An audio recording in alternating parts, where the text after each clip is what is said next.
I should have learned the song, but I didn't. Never not on my mind. Oh my, oh my. You never not by my side. Oh side, oh That's what side. she does. Okay, good enough.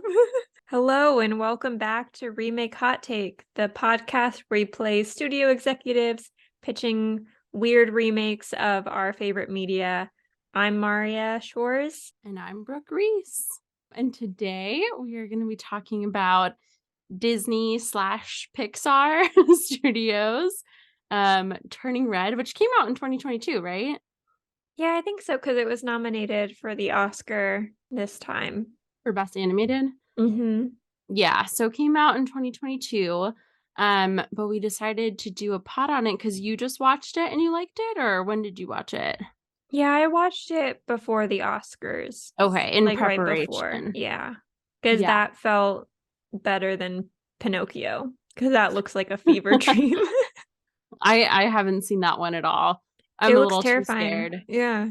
Children's animation just hits like the nail on the head of the creepiest thing you could possibly imagine. Even when they're not intentionally trying to do it. And Pinocchio definitely feels a little intentional.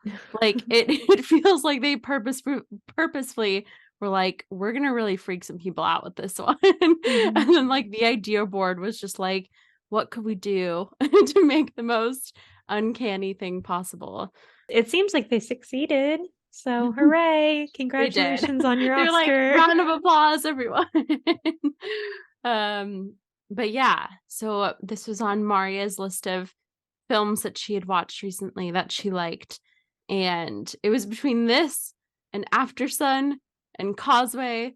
And I did not have Apple TV, so sorry, Jennifer Lawrence, but we couldn't watch that one. Or I couldn't watch that one. We couldn't pod on that one. And then I watched Aftersun, but we weren't exactly sure how we could do a remake of that. Before Sun. Before Sun, he doesn't kill himself. it's a happy tale. Mm-hmm. But yeah, that one felt a little too serious to do a silly goofy pod on, so we were left with Turning Red instead. But yeah, what were your like first impressions of it watching it for the Oscars season? I thought it was cute. I don't think I had like necessarily strong feelings about it. I did appreciate like representation and like pandas are cute, so love that. But I don't know. I don't know if it hit as hard as maybe Pixar movies of the past, but maybe like Okay. I think it's kind of hard when they have stuff like Toy Story. They've kind of run out of things where it's like Toy Story, toys have feelings. Monsters Feelings have Inc. feelings. Monsters have feelings. Yeah. Inside Out, feelings have feelings. Cars have feelings. Pandas have feelings. Yeah, it's like mothers have feelings too, I think is this one, if we had to summarize it. So I'm not too on the up and up of the ins and outs of Hollywood here, but so Disney bought out Pixar and they kind of have like a joint venture now, or how does that work? Haven't they always been? I didn't think so. I thought it was a battle between like Disney Studios and Pixar Studios. Pixar has like almost always been Disney. Pixar got its start in 1974. Around 1985, 1990 is when Walt Disney Studios was interested and eventually bought and used the Pixar computer, image computer, and custom software written by Pixar. So like all through the 90s, it had a successful relationship. So basically Pixar was in charge of like creating the material, but Disney exclusively owned all story, character, and sequel rights. So I think they've always been like partners. That's why like everything's on Disney Plus and everything. Yeah, yeah. On January 24th, 2006, Disney ultimately agreed to buy Pixar. You thought this was new news. No. I knew it was new-ish news. 2006. Yeah, why that's weren't like you 5 years weren't ago. you keeping up with the market in 2006? What else were you up to? Listen, I was 8 years old. It was a big moment for me. I'm finally ready to talk about it at 24 years old. I'm like, hey, so remember that thing that happened yesterday? I mean, fittingly, this movie is set during early 2000s, 2002 in Toronto, to be specific. Yeah, have we ever had a Um, Canadian? I couldn't think of one. Yeah. So But representation for Canada as well. it's a big win for the Canadians overall. That's really the most important lesson here. Um, okay, so anyways, big side track there, but you didn't think it hit as hard as the other Pixar movies? Like it should have for me, because like I understand like representation and like people of color. Like I should understand that. There was something weird about it that I can't really put my finger on. Didn't feel as iconic, maybe. Okay. And maybe that'll like change with age. I don't think I can put this on the same level as like Toy Story, you know? Okay. As we may have just learned, I may not know the difference between a Pixar movie and a Disney one, and there may not be a huge difference, but I remember all the Pixar ones because they're the ones that are in the Pixar theory that all of them are connected. Boo is like the witch from Brave. I haven't heard any of this ever before. I don't know what we're talking Because about. there's the Pizza Planet truck, From Toy Toy Story, Story. but From it's Toy in Story. every movie. And Oh, really? because the witch in Brave like has the ability to like time travel, and she has like sketchings of Mike and Sully in her hut, they think Um, that that's Boo from like the past and she's been time traveling, and like because there's also like the door element in mhm. Brave, and so they think that she's been traveling through doors just like her entire life, and she's been hiding little secrets of like the Pizza Planet. Is that just like her favorite brand? She actually has a deal. Every single time she Yeah. pops the Pizza Planet in, she gets She some money. is she sponsored? Like sponsored for life? Like, I'm sorry, I've never heard of this theory before, but if I were a time traveling witch, I probably wouldn't be leaving like coupons for Pizza Hut everywhere that I go. I don't know why it's so important to her, but She's like, I could leave a note that says, take out Hitler early or pizza. or 20% off free breadstick Friday. Like, let's weigh our options here. Okay, didn't know that Brave was a part of Pixar either. Okay, essentially, I came into this very unprepared. Um, okay, well, let me just say in general, I was gonna say that I'm like a animated kids show fan, but apparently I'm fucking not. Apparently I haven't seen shit and I don't know anything. Anyways, I like almost every Disney slash Pixar movie that ever comes in front of my eyeballs. Overall impression is that I'm pretty easy to please when it comes to movies like this. And pretty much always I'm gonna laugh and cry at the places that they want me to. So I liked this movie and I had seen it I think a little bit closer to when it came out, like maybe like 6 months ago or so for the first time. And then I did a rewatch last night too for the pod. But yeah, my overall impression was that I liked it a lot, loved exploring those mother-child relationships. I feel like it's a trope for Disney. Maybe this is a Disney thing then and not a Pixar thing, but they've loved to kill off the mothers in Disney movies. This They time love they to only almost did. yeah, this time they just teased us a little bit. But were there any things in particular that jumped out to you that you wanted to talk about? I didn't think too much about it because it's like somewhat close to like my life experience. But that didn't make you like it more or less? It just I was don't like, know. I just this is felt spot like on. I've been in these situations. Like Okay. when I was in school. You turned into a panda? Like, am I Yeah. about to find out some some really interesting things about you? Well, it was like, I was friends with all of the like other Indian students at school, and like we would all hang out in a group. And so like I was very familiar with like strict parents who wouldn't let their kids go out on weekends or ever. I don't know. I would not have been like these friends who are just like pushing her to come out and stuff a little bit. Like I was like, okay, your mom won't let you go. That's fine. Like I just kind of let it happen. My sixth grade guidance counselor told everyone in class that your friends can make fun of their families all they want, but that's not an invitation for you to do so. So I think True. families are like their own thing and it's deeply personal. So like I'm not gonna like judge someone else's how their family works. Mm-hmm. So I just let it pass. We wouldn't have gone to the concert and we would have gotten over it. You're like, we would have joined the mathletes together. We would have had a great time in the extracurricular activities. Hmm. That's interesting. And like my grandfather, his parents left him with this random guy paying for his education. And so he had to do like shrine museum duty every day. And he turned out fine. He didn't go to a concert. He turned out fine. He wasn't allowed extracurriculars. He was Wait, fine. he had to do what after school? Like he would have to come straight home and work in the shrine and like cleaning up the religious museum and like working in the museum and stuff. And in return, the guy that they stayed with would pay for their education. Okay, well, glad to know that it works out for for Maria's grandpa. Yeah, that's interesting. I didn't think that her friends were too like overbearing or anything, trying to get her to change.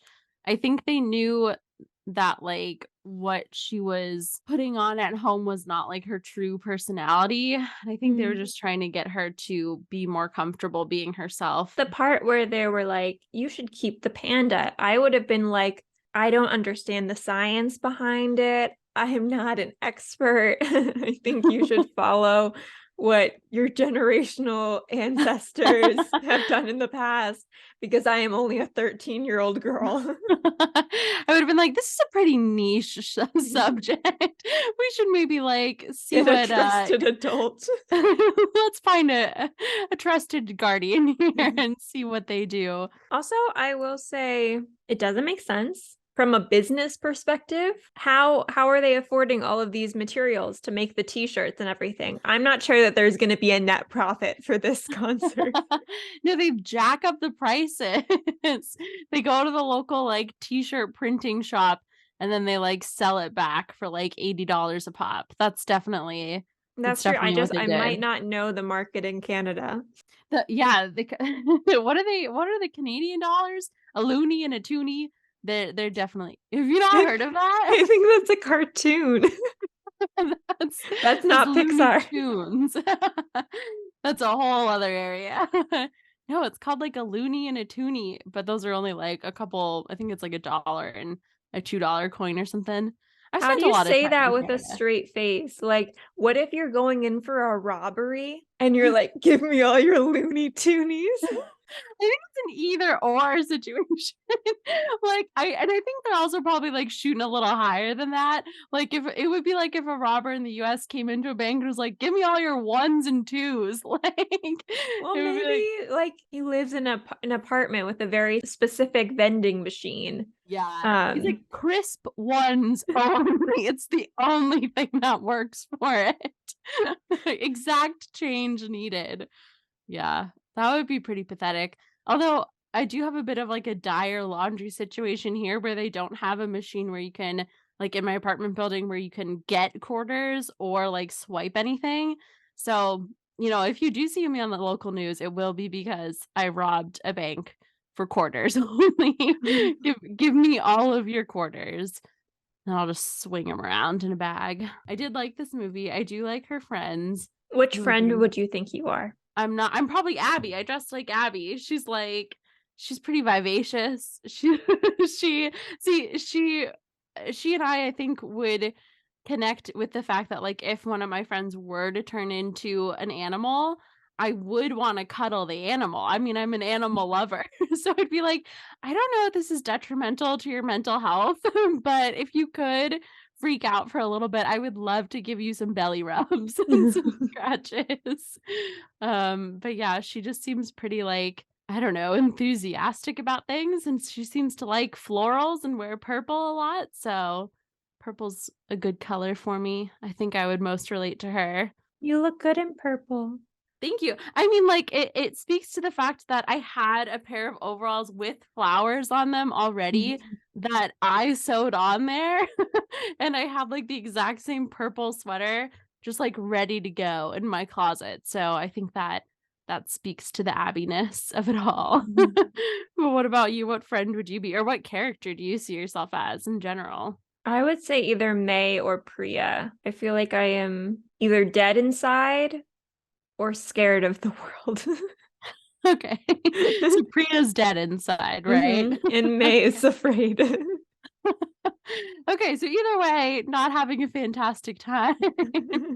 I will say when this first came out, I don't know if like you were following the movie when it first came out, but on Twitter, it was like conservatives being really pissed off that they talked about like periods in this movie, like one brief second. The red peony bloom. I think they were horrified specifically that the mom mentions that she needs pads or something, or that she has pads. Let her bleed.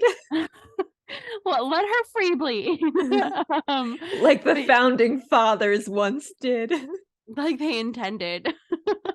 Straight into a dirty rag. I saw like a TikTok the other day that was talking about how like ancient Egyptians figured out how to make I don't know if this is true at all. I just take everything that I see on TikTok as absolutely fact, no matter what the source is. But they were like, ancient Egyptians figured out how to make tampons out of like, I don't know, cotton and some other like flower petal thing that they wrapped into a bundle. And then the white people took over and they were like, yeah, we bleed into a dirty rag for months on end and we don't clean it. 100 or so years ago, they were like, we should figure this out. And then they reinvented tampons again. I feel like there are certain also feminine products that need to be reinvented, like the pap smear thing. I think like we can speculum or yeah, we can come up with a new way. I love this visual that you're giving here. Yeah, a crab claw in it, but I feel like that was made by a man. For sure. There's a lot of things in women's health that are years and years behind, but my dad's an OBGYN, if anyone was curious. And this movie is obviously like a coming of age tale, and people were, thinking about the multiple meanings of turning red. She's like, obviously she's turning into a panda, but there is the idea of if she were to be just getting her period, this idea of her entering into womanhood. And my mom's a nurse, my dad is an OBGYN, and when I got my period, we threw a party. I'm an only child too. That's an important part of this. Did Big Dollio come? I do also have a doll named Big Dollio. I am an expert in naming things. Yeah, I think she definitely did. She was at least present in the household at the time. We got like a bottle of quote unquote champagne, which is sparkling grape juice. And it was in middle school. I walked in, I was like, boom, bitches, I'm a woman now. And then they were like, yay. And then we got out like the good glasses, the sparkling grape juice, toasted everyone, and then we decorated the sparkling grape juice bottle and put like Brooke's first period on there in gold ink pen. I think we had like fondue or something celebratory for dinner. Did you have people over? No. Okay. This was a tight family. I thought it was like you were handing out invitations at school. Like we would have, but we were pretty much loners. Like if there were friends to be had over, we would have. But we didn't have friends. None of us. Like my parents didn't have friends. I didn't have friends. Very tight. But how do you approach that? Like come up to a coworker and is like, hey, would you like to come to my daughter's first period party? Her doll will be in attendance. You'd probably be arrested, like on the spot. You would be arrested. Something fishy was going on, but yeah. And I still have the bottle downstairs in my memory box. It's like Brooke's first onesie, and then it's like, what's this? What other like milestones did you celebrate? I don't know. Pretty much everything. Being an only child has its benefits. First sneeze, first cough. No, my mom did like save my umbilical cord and it dried up and shriveled into a little hunk of flesh. And she has that somewhere in a Ziploc. My dad has mine too. Oh, really? Okay. But I didn't get a period party. They're both economists, so I don't think they knew how to talk to me. They were like, money?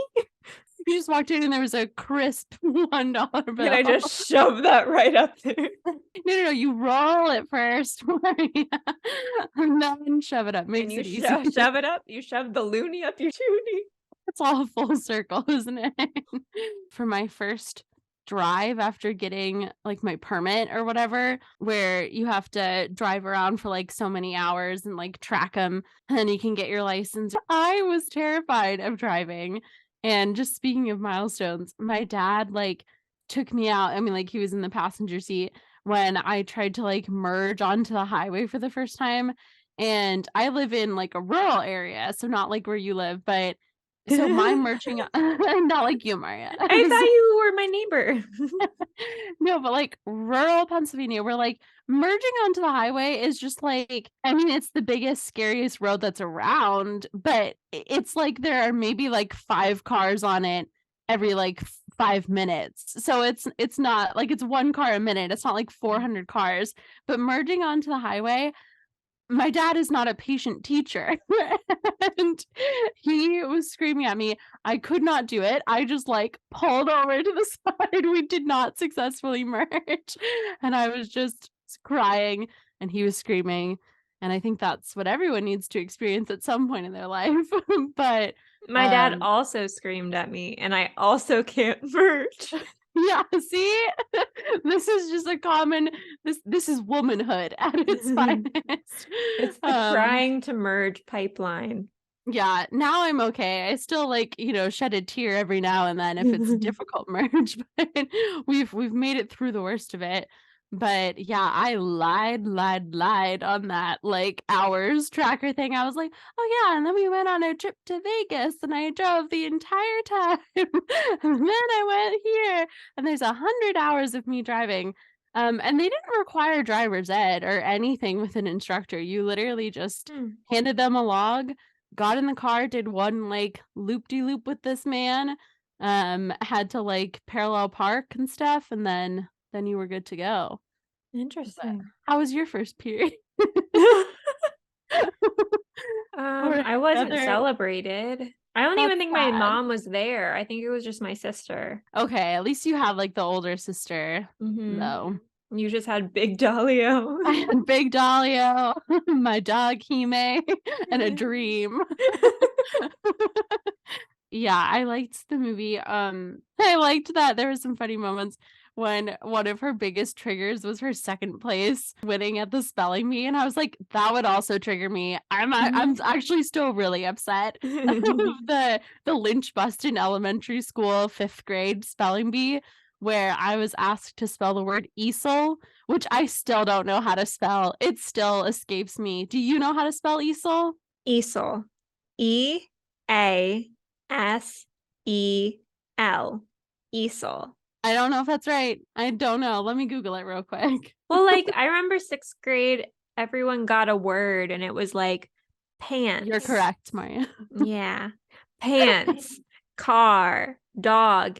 And then I got Colonel. Nice. And it was not fair.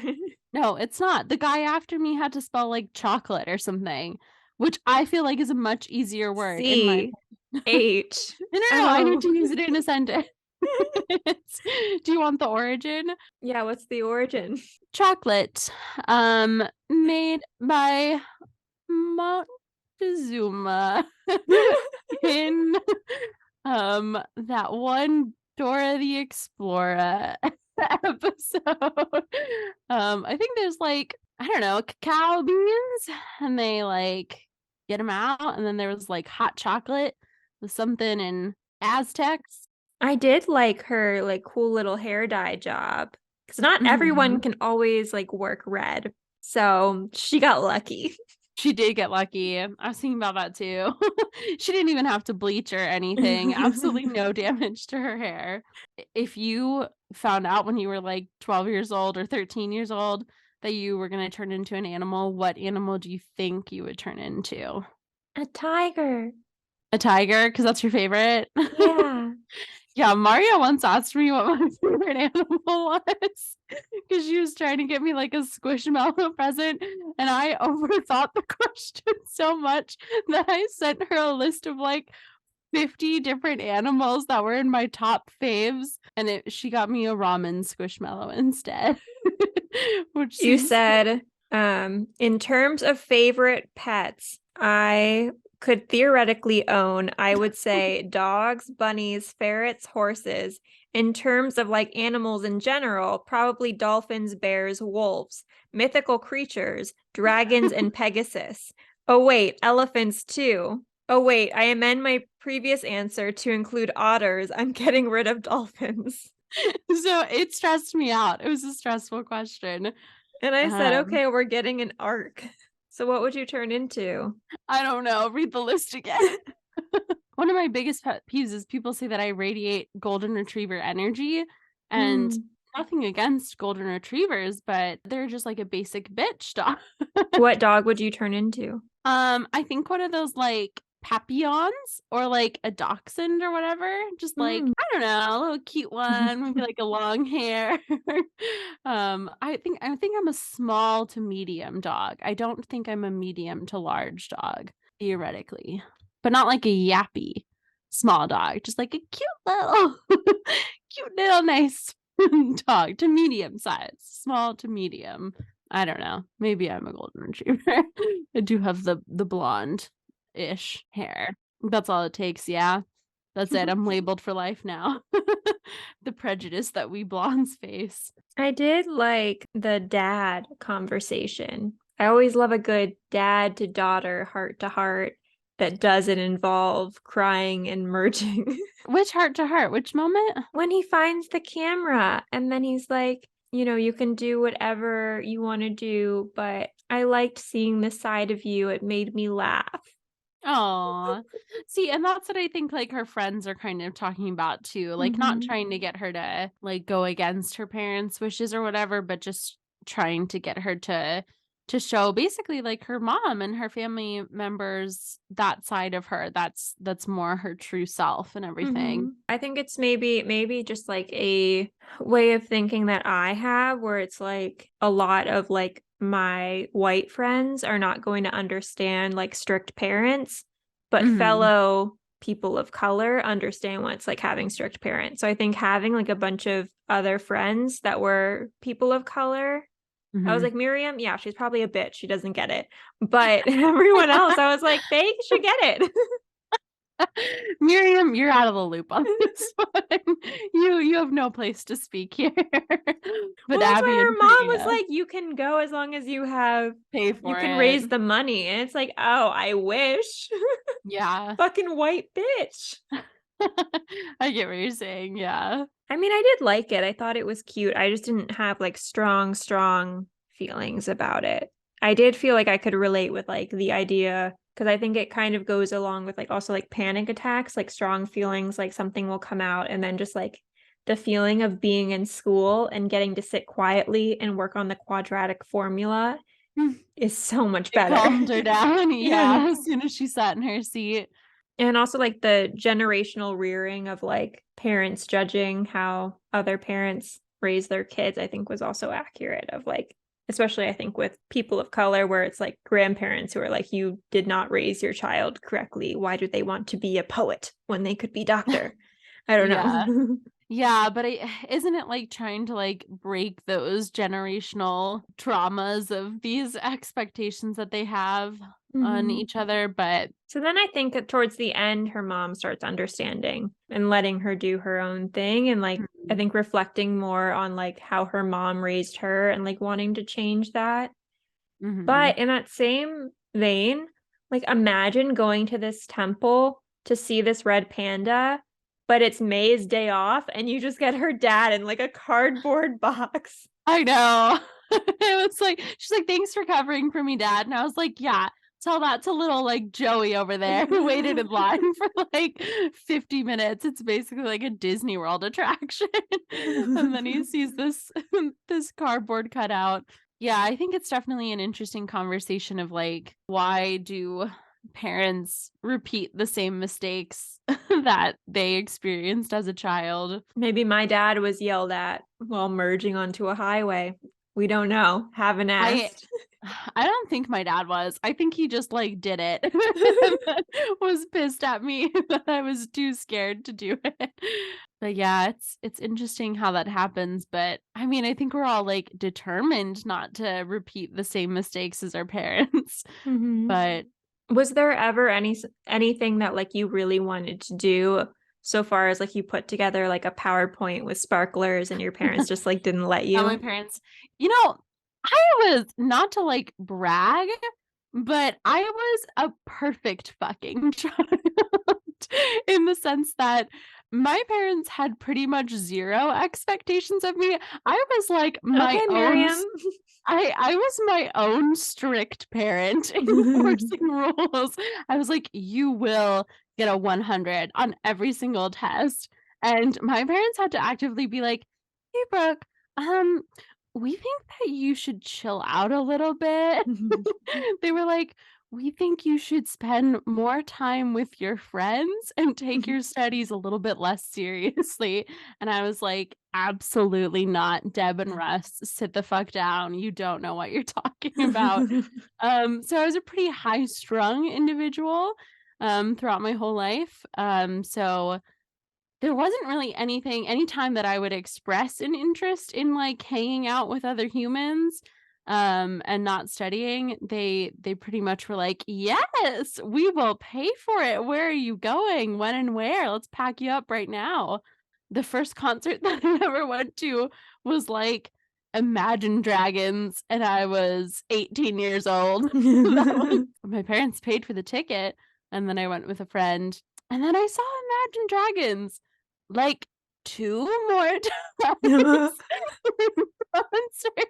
This is my deepest, darkest secret because no one likes them. I think they're just overhyped, like, overplayed in retail store dressing rooms and just used for every commercial. But to me, like, 10 years ago, they were the height of culture and the best musicians out there. Yeah, I went to that Imagine Dragons concert when I was, like, 18 for the first time, and that was the first concert I had ever seen live. Maybe not 18, maybe it was more like 17?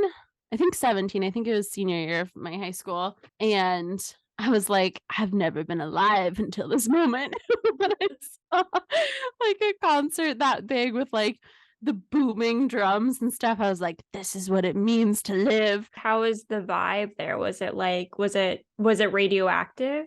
It was. We did have to get radioactive waste tested afterwards.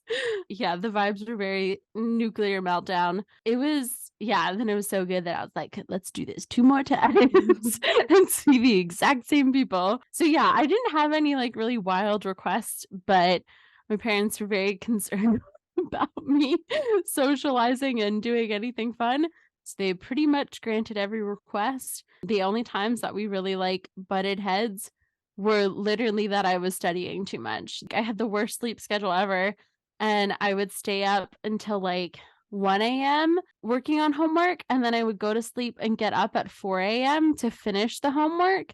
So I'd literally get 3 hours of sleep, then I would come home after school, after all the extracurricular activities at, like, maybe, like, 4:30, and then I would sleep from 4:30 until, like, 6:37, eat dinner, watch, like, 2 hours of TV, and then start the whole process over again, and there were many a times that my parents would yell at me for doing that, but, yeah, were there a lot of things that your parents denied you doing? Yes.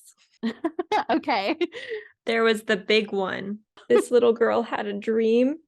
Okay. She was going to use what she was given to be a child actress, and my parents said no. They said no. And I could have been rich right now, but instead I'm here on this podcast That's because okay. they ruined her life. I could have sold that cereal. Wouldn't you have bought that cereal from me? I would have, or at least the fork. So you wanted to be a child actor and they just didn't support your dreams? I signed up for casting calls and they would call the house. And my mom said no because she said, "You're going to get on drugs." Well, you know what? Anita has a point. If you watch the like Drake and Josh, what is his name? But they're rich. They're rich, but like Like, you know at that girl what from cost? Halloween Town. Yes, Like, Marnie. yeah, like she seems well adapted. Like she's good. I don't think I ever heard about her having any drug problems. And now she just like sells these signs on Etsy where she like writes like welcome to Halloween Town and she signs it. And that's her entire income. My entire income could have been arts and crafts from one thing that I did as a child. You have to be iconic though. You don't think she could have been iconic? No. I think you had it in you, but I was gonna say that I think that that's like a child actor of the early like late 90s, early 2000s. Basically, my point is that the media seems to turn against a lot of our child actors and they kind of fizzle out. But I would say that like Zendaya is a good example of someone who has made it well in both that sphere and into adult. But these basically millennials like to rewatch everything from their childhood, and the essence of the early 2000s, which we see with this movie too. They keep wanting to like repeat the vibes. I can't, maybe it's because I'm not watching like children's things, but I can't think of anyone that is on Disney. I guess like Olivia Rodrigo, she was on Disney, right? Like Sabrina Carpenter, Dove Cameron is really big. And then like all the Stranger Things kids, like Millie Bobby Brown Yeah, is now publishing a book.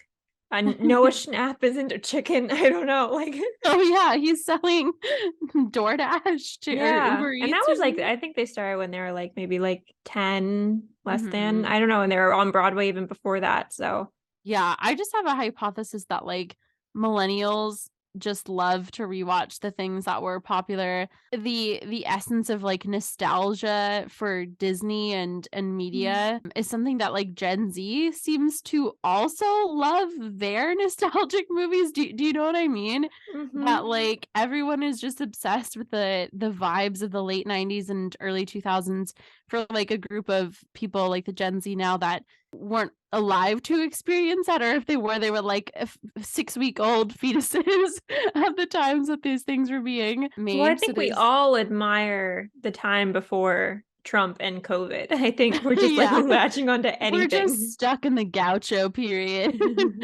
of early 2000s and the Like butterfly it's clips. But crazy. Like 2002 in Toronto. Like I know it's Toronto, so it's not close, but like did they hear about 9/11? Did May Lee hear about 9/11?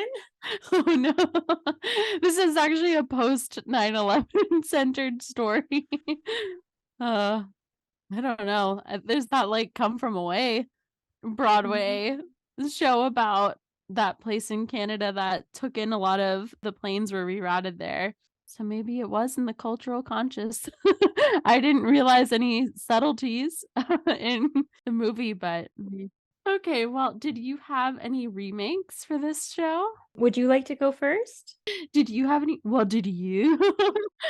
um, okay, so we could do it instead. Turning Sherwin Williams' sun-dried tomato red number 5780. And it is a touching story of home renovation for Mei Mei and Ming Li and Jin. The temple gets a little makeover and they Move that panda. they do, yeah. And it's with a Sherman Williams exclusive red collection. Wow. I think it was like the Williams part of Sherman Williams. He's buried in a cemetery that is like 2 minutes from my house. I saw his grave the other day. So he was just on the top of my mind here. um, that's a, it's like they just keep rolling out the paint samples, Mm. like little decks of it, and that's what they hand out as Wow. souvenirs. I like I like it. that. And then we have Turning Red, same title, but totally different meaning. If you've ever seen the hit 2010 film Red with actors Bruce Willis, Morgan Freeman, Helen Mirren, have you seen it? No. It is a fantastic movie. Dare I say, much better than this one. It's called Red. It is a like spy thriller flick, but all with like really old people. A very good movie. But I think that is a potential crossover there that Pixar really missed the mark with not entertaining that idea a little bit. So again, same title, Turning Red, but it is Mei, and she turns into a panda that then is taken over by the CIA as a very critical asset to the US and our foreign relations with Canada. And she brings like a hint of youth to the group there that is sorely needed. And she just has her adventures with her geriatric spy coworkers. And the panda is used for good and bad, depending on how you view the US government and what the CIA is up to at any given moment. So what do you got, Marriya? So I would retitle it Turning Green. Mark Ruffalo is obviously the famed Hulk now, but we started out with Edward Norton, and I think we need a new beginning of Mark Ruffalo's run as the Hulk. I mean, maybe back in the day when Stan Lee was like thinking up the Hulk, and like I love the Hulk. The Hulk's my favorite superhero. But like maybe back in the day, it was a novel idea that men turn into monsters when angry. But I think that happens too often now. So this time that we talk about in this movie, Turning Red, about like deforestation, but we can go all the way. So whenever Bruce Banner sees someone like not recycling, he turns into the Hulk. And so it's also an opportunity to talk about being eco-friendly. So it's environmentalist. Yes. And so Mei is just like, no. There is no Mei. It's replaced by Bruce Banner, but all the other friends are the same. Okay, so he's like, the secret is that I'm actually always a little bit horny for 4Town. Yes. Yeah. I just turn it on and off whenever I want to. It's Miriam, Abby, and Priya and their middle-aged friend Bruce. And Bruce Banner. Oh yeah, okay. And their parents are okay with that, right? Yeah, the parents are the same. Parents are completely the same. So Bruce goes home to Ming Lee. Temple. Okay. At the temple. I love that. That's a beautiful thing to witness. And then the other one I had was Everything Stays the Same, except in this universe, Ticketmaster still exists. And so they raise all this money using the panda, and they try to get tickets, but then Ticketmaster crashes. So then it's like Mei and her friends have faced embarrassment. They've faced the panda. Now they're up for their toughest battle yet, the legal system. They're in the class action lawsuit against Ticketmaster. Yeah, they're in the queue and then it crashes, and it's an even sadder moment than for the Taylor Swift tickets. I like it. Personally, I don't think 4Town would use Ticketmaster. I think they're above that than Miss Swift. But do you think Taylor Swift would sing for you if your panda mom broke in to her concert? I don't know much about Taylor Swift. Do you think Imagine Dragons would? Yeah, I would. Thank you. They'd be like, this is the dragon we were imagining. And it's Mei and Ming just, gliding into the stadium.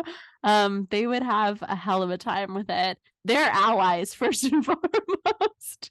They would for sure sing to help lift them up into the astral plane. Taylor Swift, I think she'd be scared. That's just my impression. I think she would be scared, and even if she wanted to stay, I think she would be swiftly taken off stage by security guards. Swiftly. Her name is Taylor Swift. Yes, I know. Taylor swiftly taken off the stage. She's in her Escape the Panda era. It's a brief era, but a memorable one nonetheless. So, Brooke, what have you been watching lately? Marriya made me watch Aftersun. I didn't make you do anything. I do have free will. That is correct. It was on the list though that I chose from that she had seen recently. So I saw Aftersun. I proposed that we could do a double feature, Aftersun and Turning Red, which surprisingly, a lot of crossover there. I was astounded to watch them back to back. Complicated parent-child relationships. Both turn into a panda. Yeah, that like brief moment where, how do you pronounce his last name? Is it Paul Mescal or just I Mescal? say Paul Mescal. Polly, the brief moment there, like, you know, they're at the Turkish resort and then they turn and he's a panda and then it flashes back and I loved that part. that was my favorite part in the whole movie. And then she says, "Did you just turn red?" And he says, yes. And I want you to remember me that way. And then he dances. And she says, Dad, you're so embarrassing. And then she turns red. Yeah, lots of turning red. He was pretty adamant about putting sunscreen on her, though. Oh, I thought you were going to say he was hot. He was also hot. First thing I've ever seen him in, other than my Twitter feed where people thirst after him a lot. And I understand why now. Great performance. I'm like 1000% convinced that that is his actual daughter. They gave great chemistry, great performance all around. I don't love the use of like sound in that film. It's just like an artsy use of sound. The snoring. The story is fine. I'm talking about the actual like calm down, Marty. The story was beautiful. I'm talking about the actual like sound score. I don't know if it was a score made for the film. I'm assuming so. The score gives a little too much Blade Runner for me. I don't know what it is, but it just is like this eerily haunting. I don't even know what instrument it is, but I hate it. And I just hate it because of my like mental association with Blade Runner. So that like just put it off for me a little bit. But the ending was obviously like very poignant, very sad, cried a lot, but it was good. I don't think we could have remade it, which is why we did not feature it, like we said at the start. But I saw that, and then again, I've just been really into the Vampire Diaries. That's like literally all I watch. Every single night we watch like 2 to 3 episodes, and again, just like perhaps the best written thing to ever exist, and everyone should watch it, and it's amazing. But yeah, I think that's like literally all I've been watching is Vampire Diaries. 24. How far are you? We just started season 3. I think we're at like season 3, episode 5 or something. You're watching 24/7 and you're at season 3. Well, we take breaks to sleep and close our eyes. We're not that committed, but a vampire wouldn't. That's true. That's true. But there are humans in the series too. I'm trying to vibe after that lifestyle. You're Nina or whatever. Nina Dobrev. She does get vamped at one point. I don't know when. I don't know the details, but as of right now, she is still human in the series. And like just a couple episodes back, like 5 people died for her to not turn into a vampire. And I was like, I don't know, Alina, it feels a little selfish to me. Like, I know you'll be like dead and everything, but like, I think it was like her real dad, John, kills himself to save her. And then Jenna, her aunt / mom figure, dies to save her. Or not to like save her, but to like help stop her becoming a vampire. That was one of the top deaths. Jenna's? Was it? Have you seen the Vampire Diaries? No, but I know it. Because you did like the article or whatever? Yes, because I've done my research. You are well researched then. That's among the fans. That's one of the worst deaths. I didn't like Jenna that much. Okay, fuck you. TBH. Fuck Jenna, R.I.P. Yeah, R.I.P. I guess. She was okay. I mean, I'm sad that her boyfriend's name is Alaric. I'm sad for Alaric and sad for Elena and Jeremy, but she was just okay. She was like in grad school. She was writing a thesis. She wasn't very present in their life. You relate to her, Marriya. You wouldn't care if I died. No, but you would be a bad mom at this stage in your life. She just did not have time for them. Do you think you would be able to deal with like vampires, werewolves, doppelgangers, grad school, a thesis, and a like 15-year-old kid addicted to drugs and a 17-year-old who makes every bad decision possible? Yeah, I'll get the union. Get the union on the line here. But what have you been watching recently? So I've been watching Ted Lasso, which I think I've decided is my favorite show for right now.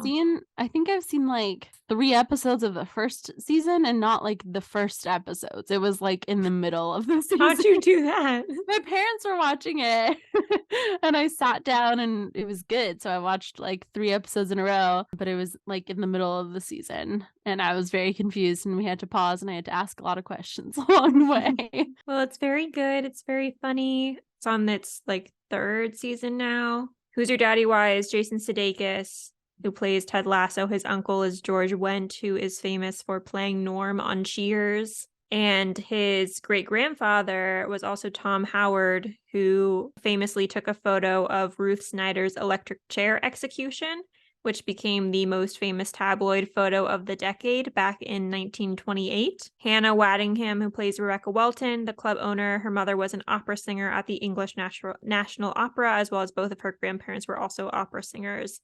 And then Juno Temple, who plays Keely. Her parents were Amanda Peary, the film producer, and Julian Temple, the film director, who works a lot with the Sex Pistols and other music videos. But I really like the series. I don't care that it's Nepo heavy. I'm willing to look past. I don't know anything about sports, but I think it's good. And I've been watching Marvelous Mrs. Maisel, which is its final season, like season 5, maybe next month, which used to be my favorite show, but then it kind of went a little worse. But now it's getting better again in season 4. It started picking up again. I didn't love the beginning of season 4 or like the end of season 3. Amy Sherman Palladino, right? Yeah. I don't know if I've ever watched Gilmore Girls all the way through, but I also felt like there was like kind of a lull towards like the middle. Yeah. And so I feel that here too. I don't know if it's necessarily a lull. She just made like a lot of her characters unlikable for a really That's long what happened here period. too. Yeah. Maybe that's her shtick. She's like, I'm gonna set up these great characters that you love and adore, and then I'm gonna make them fucking annoying for 2.5 seasons, and you're just gonna have to stick with it, bitch. That's what she does with Gilmore Girls too. There's definitely a period of just like everything falls apart and all of the characters are unlikable for like 3 seasons in a row. It's not as bad here because there's only really one. Like, I love Midge, who's the main character comedian, but like basically all of season 4, people are like, Midge, you're being stupid. And she's like, no. But they have a point because she's sabotaging her entire career because of her ego. Can you get your shit together? And she's like, no. Maybe next season.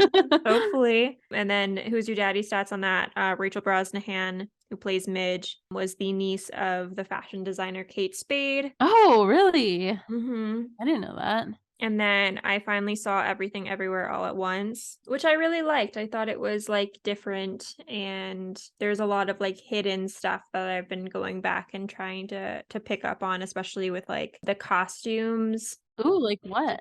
The daughter, Joy is the daughter, but whenever she comes back as like her alter ego, all of her costumes like resemble a different side. But then when she is going into the bagel, her costume uses all of the other past versions, even like the Joy version that is in like the reality we know. So there are a bunch of like little things like that. I'll have to rewatch it. Yeah, I watched it when it was out in theaters, so it's been a long time. Absolute like sweep at the Oscars, right? Isn't it like the most awarded? So I understand now. I thought it was a sweet story, and I think I've like, something's good when you like are still kind of thinking about it. Yeah. I feel like I have been thinking about it. And like the idea of like, I think they said at the Oscars that the idea was like, what if my mom was in the Matrix? And I feel like they did that. But of course, the only Nepo baby there was the one that won the Oscar. Jamie Lee Curtis. Her parents were Janet Leigh, who is best known for obviously the shower scene scream in Psycho, and Tony Curtis, known for like the Defiant One, Some Like It Hot. I mean, I like her energy. Like Activia. Me too. Do you actually eat Activia? Because I think I've had Activia like a few times. Everyone's making those jokes, but I'm an actual Activia lover. Dang. But regular, and I have been for years. Especially, shout out to Activia.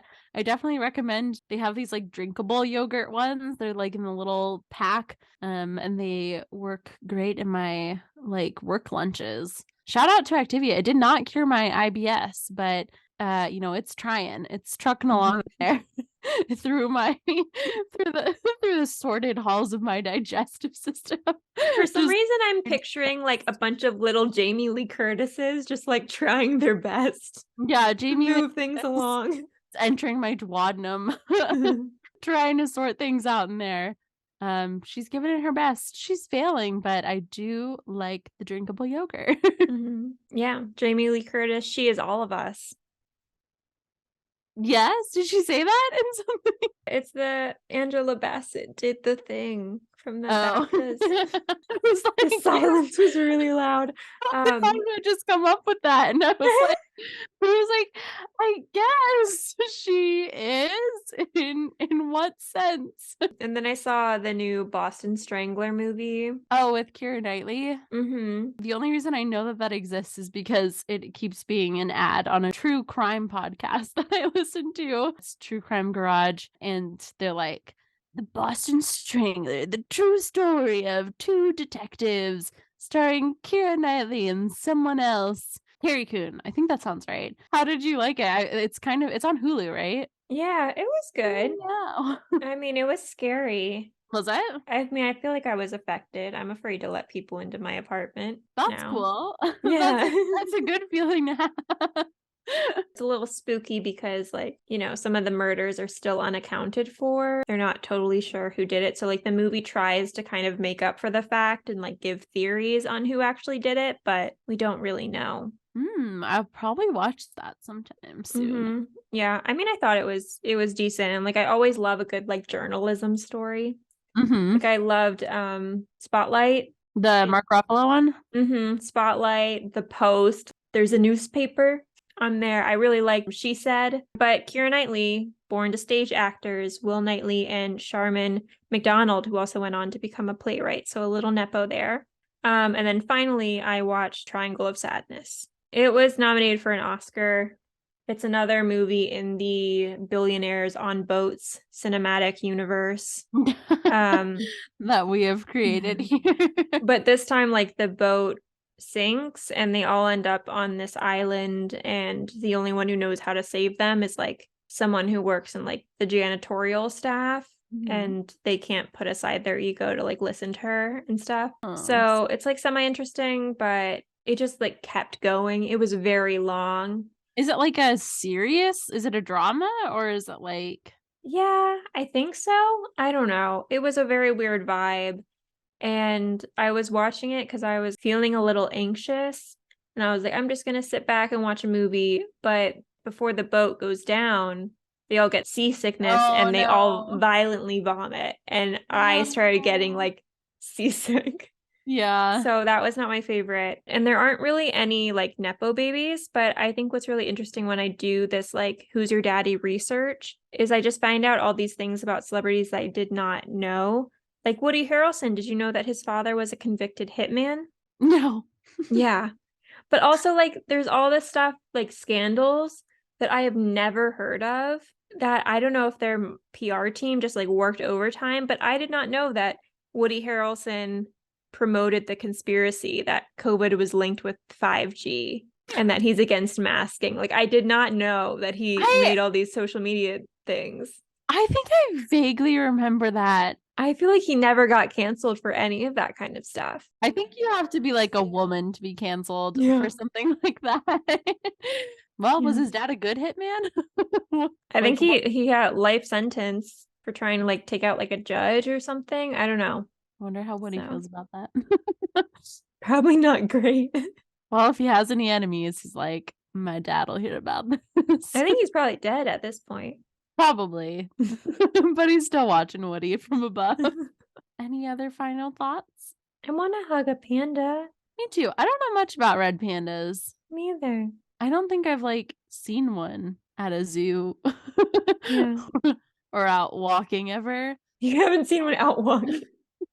You know, not like native to this area. Like at the dog park. Yeah, I haven't seen them out and about at Petco or anything. There aren't that many pandas in zoos in the US, right? I think there's only like a handful, I feel. That's the only place that I've seen them is in DC at the Smithsonian National Zoo. And me and the pandas had a bit of beef because I've been to that zoo like 6 times throughout the years, and like out of those times, like 5 out of the 6 times they were like, sorry, the pandas, they're not feeling it today. They're gonna stay home. And every time I was like, what am I? Because they hype it up so much. They're like, you have to go see the pandas. It's like on every little sign when you're walking through there. They're like, the giant pandas, gotta go see them. And then I went to see them like 5 out of 6 times. And 5 out of 6 times they were like, we actually don't want to see you specifically, Brooke. Like, we're gonna leave now. I just love the idea. You start walking away and some kid yells, "Oh my God, a panda!" And you run back and they're like, the pandas aren't feeling good today. Literally, like a zoo attendant comes up to me and me alone is like, they don't want to see you right now. Brooke's like, I'm like, what did I do to them? Like, we have a past life or something, and they're still pissed at me.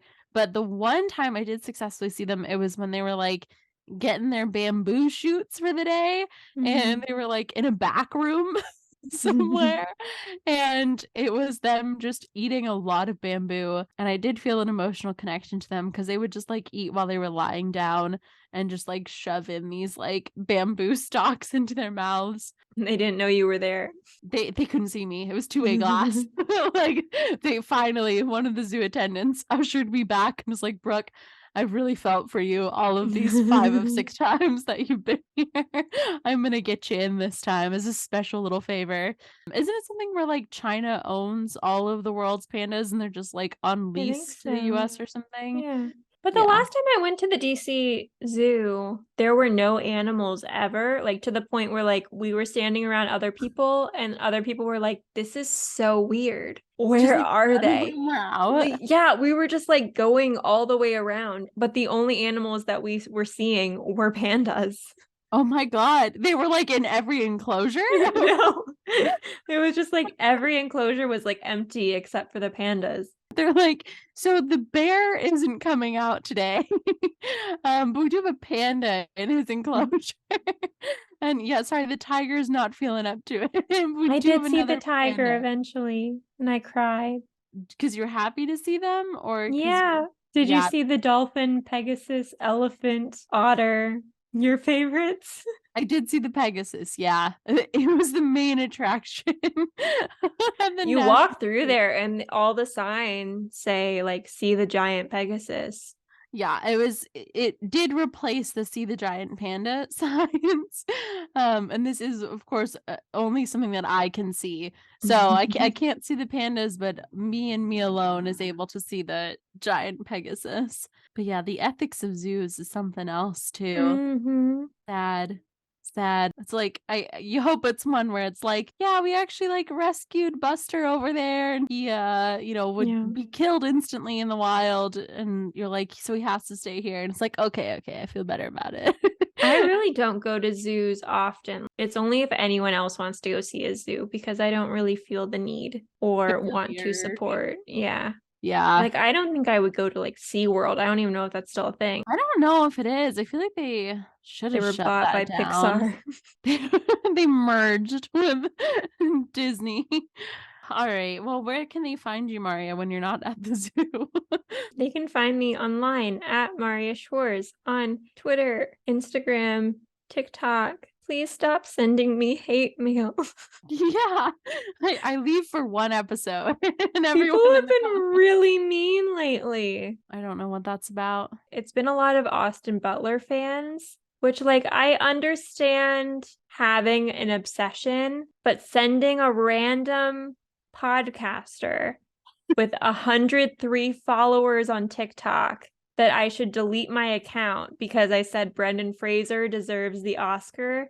That sending that message is not going to make Austin Butler want to have sex with you. Hey, I'm sorry. They have to give it a shot. It's like they go to a hotel and they show the screenshot and then they are allowed in. I think that's how it works, actually. I can see where they're coming from. Brooke, where can they find you? Would you like hate mail? If you need to send me hate mail, you can just leave a comment down below if you feel so inclined. Otherwise, I'm scattered around.